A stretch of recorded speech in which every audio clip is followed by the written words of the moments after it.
বিশ্বের ইতিহাসে একটি নজিরবিহীন স্বাধীন নির্বাচন করে জনগণের ক্ষমতা জনগণের হাতে তুলে দিবেন। কিন্তু আমরা লক্ষ্য করছি এখন একটা শক্তি সেই মৌলিক পরিবর্তনের বাধা সৃষ্টি করছে। আমাদের বক্তব্য খুবই পরিষ্কার। ইউনূস সাহেব, নোবেল বিজয়ী ইউনূস সাহেব, আপনি আপনার দল যদি কোনো দলের পকেটে যান, এটা মাথায় রাখবেন, এই বাংলাদেশের মানুষ জুলাই বিপ্লবে 2000 জীবন দিয়েছে, 40,000 আহত হয়েছে, এখনো 18 কোটি মানুষ জীবিত আছে। কাজেই চাঁদাবাজ, দুর্নীতিবাজ, আধিপত্যবাদী কোন শক্তির কাছে বাংলাদেশের মানুষ অতীতেও মাথা নত করে নাই, এবারেও করবে না ইনশাআল্লাহ। যার কারণে আপনারা লক্ষ্য করেছেন যত জরিপই হচ্ছে, কিছুদিন আগে একটা জরিপ হয়েছে যারা ব্রাকের নেতৃত্বে হয়েছে, ব্রাক কি জামাতের পক্ষে না বিপক্ষে?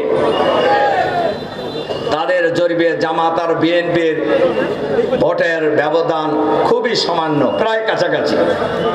আর 48% মানুষ কোনো মতামত প্রদান করে নাই। বিশ্লেষকরা বলছেন এই ভোটাররা যদি ধানের শীষের ভোটার হতো অবশ্যই ভয় পেত না। তারা ভয় পাওয়ার মূল কারণে যে কি বলে জিব্বা কেটে নেওয়ার আহ্বান জানাইতেছে, এরপরে ভোট কেন্দ্র থেকে নিরাপদে ফিরতে পারবে না বলে ঘোষণা করা হচ্ছে, সাধারণ জনগণ একটু ভীত সন্ত্রস্ত। বিশ্লেষকরা বলেছেন এই 48% ভোটারের অধিকাংশ ভোটার হলো দাঁড়িপাল্লার ভোটার আগামী দিনে। এ কারণেই ওই দল যারা ক্ষমতায় যাওয়ার জন্য পাঞ্জাবি গাইতে দাঁড়ায় আছে, তাদের তো একটু হলেও ঘাম ছোটা শুরু হয়েছে।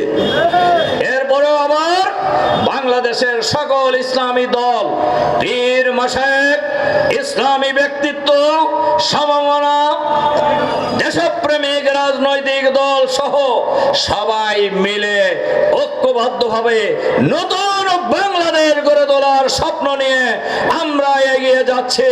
এ কারণেই বাংলাদেশের সকল শ্রেণী পেশার মানুষ এই নতুন বাংলাদেশ গড়ার জন্যই জামাত ইসলামীর নেতৃত্বে যে ঐক্যবদ্ধ হচ্ছে মানুষ, এই ঐক্যকে স্বাগত জানাচ্ছে এবং আগামী নির্বাচনে দাঁড়িপাল্লা প্রতীককে বিজয়ী করে বাংলাদেশের মাটিতে আমরা একটি চাঁদাবাজ মুক্ত, দুর্নীতি মুক্ত, দখল মুক্ত, আধুনিক, মানবিক, ইসলামিক কল্যাণ রাষ্ট্র কায়েম করব ইনশাআল্লাহ।